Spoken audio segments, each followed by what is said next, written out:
Então, boa noite. Nós estamos começando mais um Arquivo X podcast. Nesta noite de quinta-feira, eu sou o Cristiano Kaller, no nosso som aqui, Rodrigo Oliveira, e nesta noite eu tenho um convidado para lá de especial, né? Foi meu colega, amigo, o professor Daniel Rocha. Boa noite, Daniel. Boa noite, professor Cristiano. Boa noite ao Rodrigo na técnica e a todos os telespectadores aí que vão assistir no decorrer nesse vídeo. Para mim é motivo de alegria estar aí compartilhando, né, um pouquinho do conhecimento que a gente tem, né, embora permita te chamar de colega, né, porque a gente trabalhou um tempo junto, né, o professor Cristiano foi parceiro sempre aí, e a gente está aí para conversar, bater, né, um papo aí a respeito da área metal mecânica, enfim, de tecnologias, bem à disposição aí. Que legal. Fazia um tempinho que a gente estava devendo essa entrevista, né, Daniel? Até em função da Tech Pro ali, né?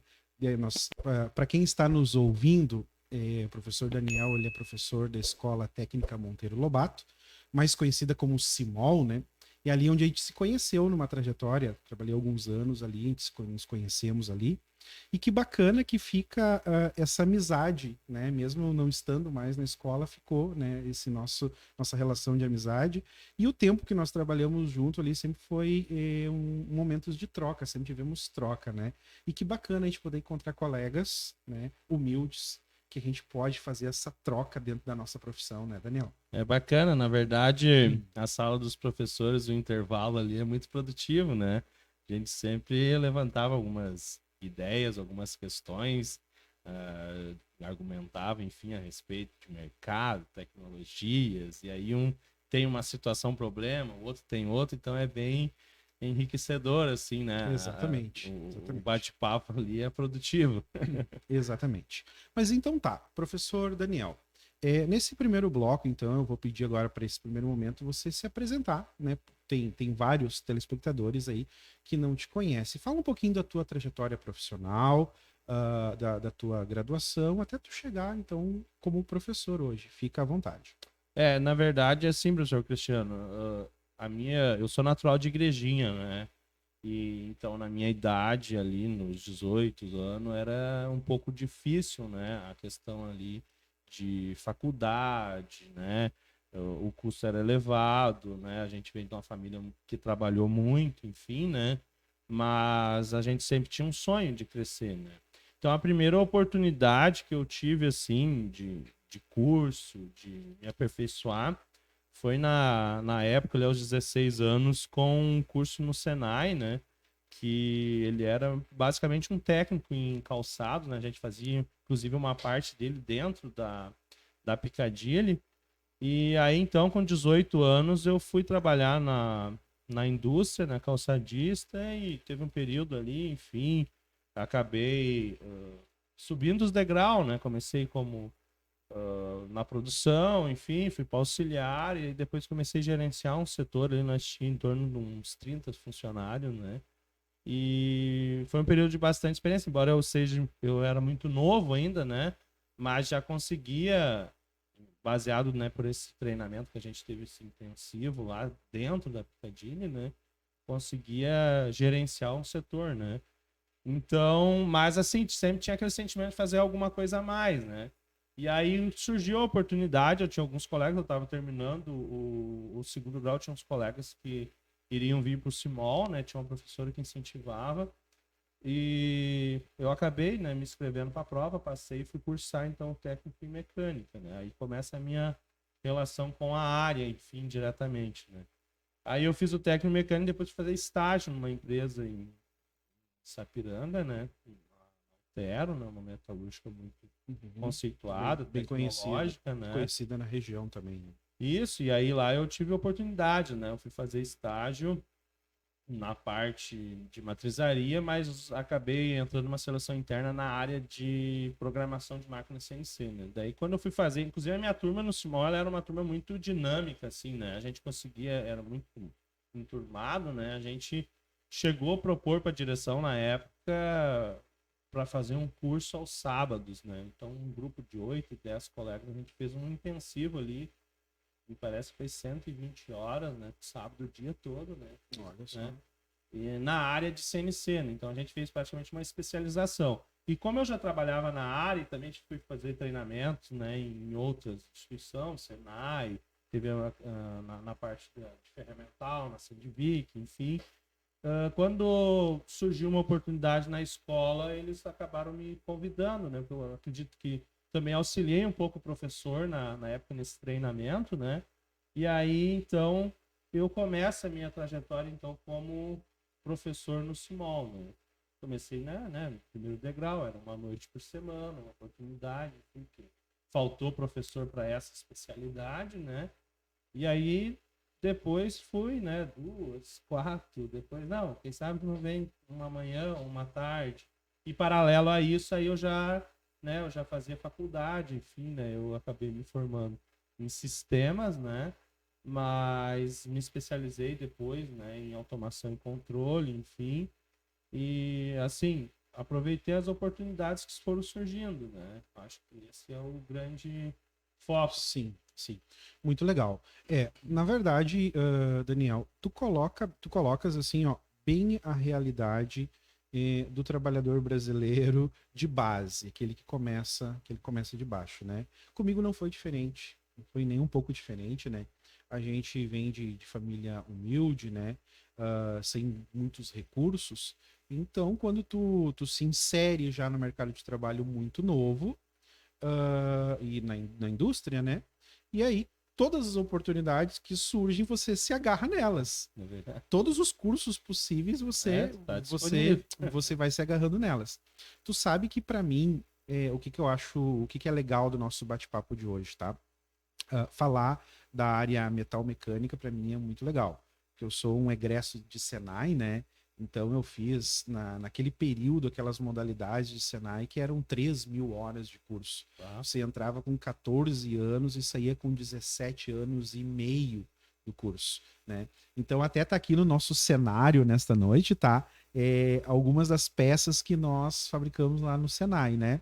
Tu conhece esse cara aqui, professor Daniel? Conhece? Isso aqui é um graminho, né? Para o pessoal aí que está nos escutando. Na verdade, ele é multifuncional, né? Ele é um graminho, ele é um traçador de altura e ele é um suporta micrômetro. Isso aqui a gente fez no Senai, isso lá em 1993 ainda. Detalhe, professor Daniel, tudo na lima. Lembra? Aquela prática de lima, Sim. Lima mursa, lima bastarda, né? O pessoal que é do metal mecânica já vai entender a nossa linguagem aqui.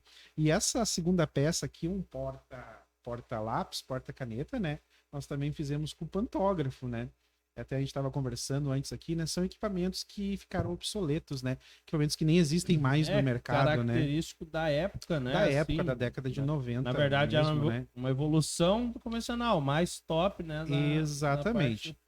Então você percebe, né? São coisas mais rústicas, feito com máquinas operatrizes manuais. Aqui não tinha nada de CNC, nem CN, nem CNC, né? Lá na década de 90. E hoje a diferença, né? O professor Daniel já chegou, nos deu esse presente aqui, que vai ficar na nossa decoração. Esse cachorrinho aqui, foca aqui para nós, Rodrigo, ó. Esse cachorrinho aqui, ó, todo feito no 3D, né?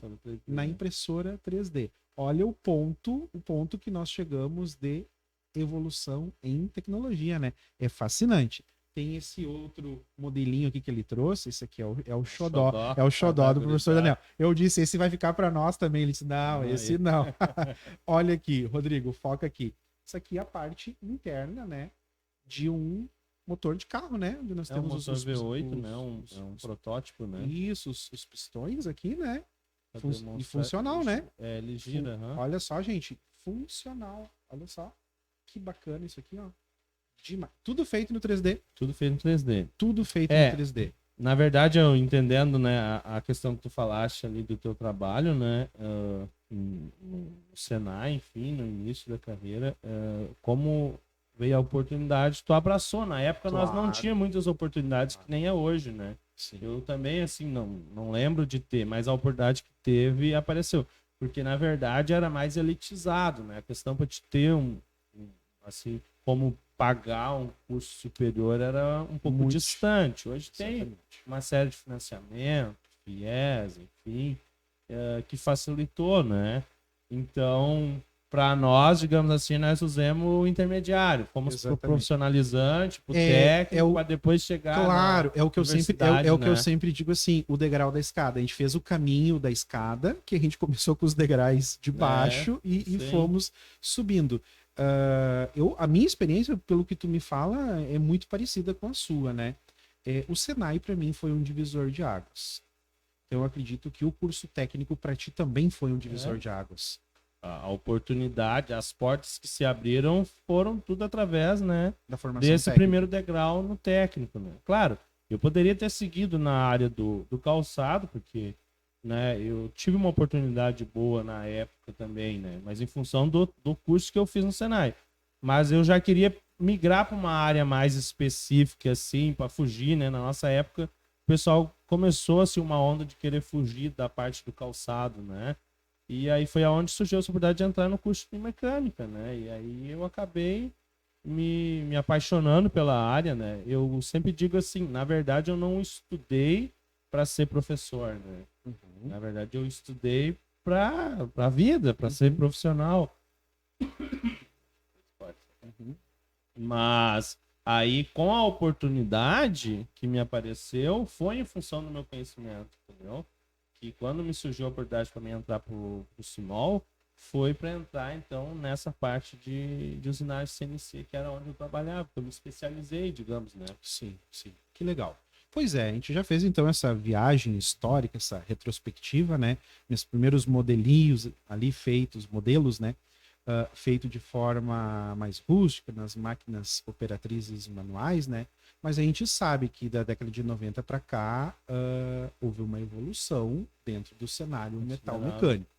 E um dos tópicos que a gente vai tentar trabalhar nesse bloco é a indústria 5.0, né? Eu queria que tu discorresse para nós o que é a indústria 5.0, como que tu vê ela hoje no Brasil. Ela já está implementada, ela está em fase de implementação, ou nós ainda temos resquício da 4.0? Como que está o panorama hoje? Até não vamos, quem sabe, exagerar em nível de Brasil, mas vamos pegar a região sul, né? A nossa região sul aqui do Brasil. Como que tu vê isso? Na verdade, se vamos entender um pouquinho melhor, né, a indústria 4.0, né, que é esse processo de automação, máquina trabalhando sozinha, enfim, programação, né, que queira ou não queira é uma coisa bacana. Imagina tu fazer um desenho numa peça, fazer uma programação e botar numa máquina lá para a máquina trocar a ferramenta, fazer, Fascinante, né? é fascinante. Imagina fazer um rosqueamento, quanto eu ia imaginar, né, que ia fazer automático, enfim. Então, isso é uma coisa que está presente, né, na nossa região a partir dos anos de 95 começou esse período, né? E aí o que a gente começa a ver? Que ano após ano, mais empresas acabam aderindo a esse modelo, né? A esses processos mais automatizados, porque o nível de produção é muito maior, né? Tu se torna mais competitivo, né? Se tu não entra para a tecnologia, tu acaba sendo ultrapassado pelos outros, né? Tu não consegue produzir mais, né? Tu iria precisar muitas pessoas, e até tem formatos e formas que fica impossível de tu fazer, né? Ou seja, não tem como não seguir esse caminho. Não. Hoje não tem mais. Se tu não seguir esse caminho, tu vai ser engolido pela concorrência, né? Porque eu costumo nas aulas, né, fazer sempre um panorama, assim, uma comparação.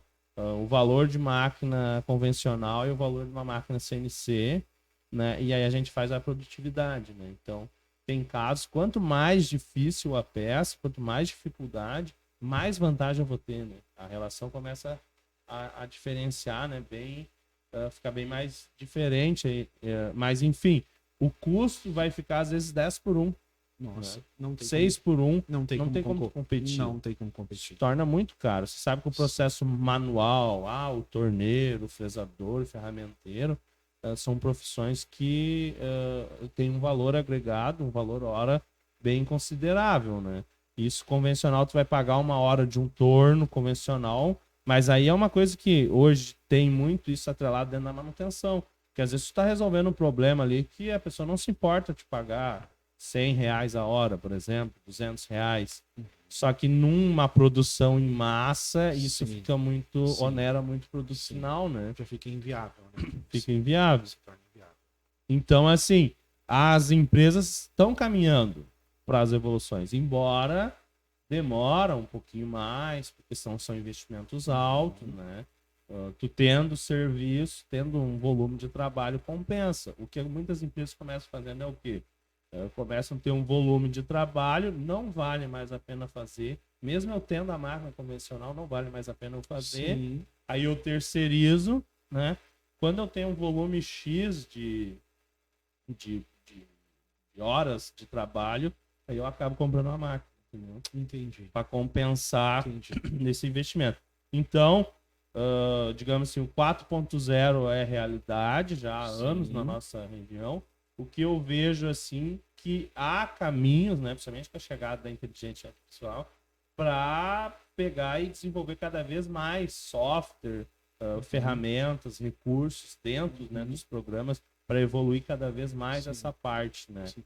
Qual que são as principais diferenças assim da 5.0 para 4.0? Na verdade, a 5.0 é uma continuação da 4.0, né? A 4.0 é essa questão automatizada de processo, de máquina, muito envolvendo a questão, né, do computador, do software para auxiliar, né, na resolução dos problemas, mas tipo muito centrado até mesmo ao operador, ao programador ali, Entendi. né, que ele decide, né, as questões. Entendi. Já a 5.0 já é mais imediata, digamos assim. Já é as relações, tipo, digamos assim, cada vez mais o software auxiliando, né? Entendi. O profissional. É bem né? aquela pegada de inteligência artificial. Isso, é uma mistura. A inteligência da das coisas. Isso. Nesse Da sentido. 4.0 com a inteligência das coisas, né? Aham. A gente sempre usa um exemplo assim, por exemplo, até onde vai chegar a tecnologia, né? Tu pode ver hoje o assunto de carros elétricos aí é assustador, é dia após dia dobrando os conteúdos e os lançamentos, né?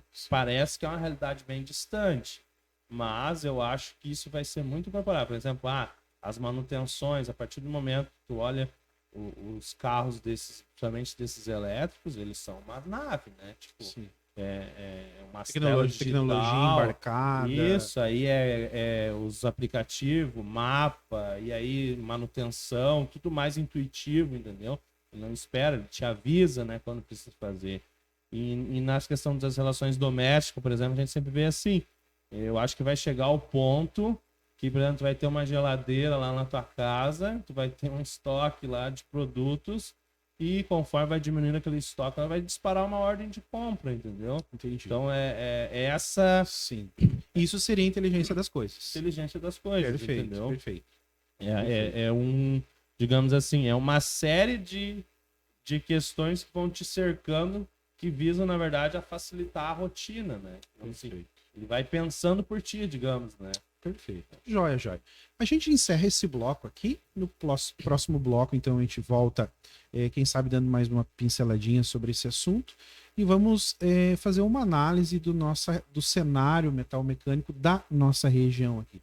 Quando eu digo nossa região, para quem está nos escutando, Rio Grande do Sul, lugar que faz muito frio, mas mais precisamente aqui no Vale do Paraiana, né? Região metropolitana de Porto Alegre ainda. Certo? Voltamos então no próximo bloco.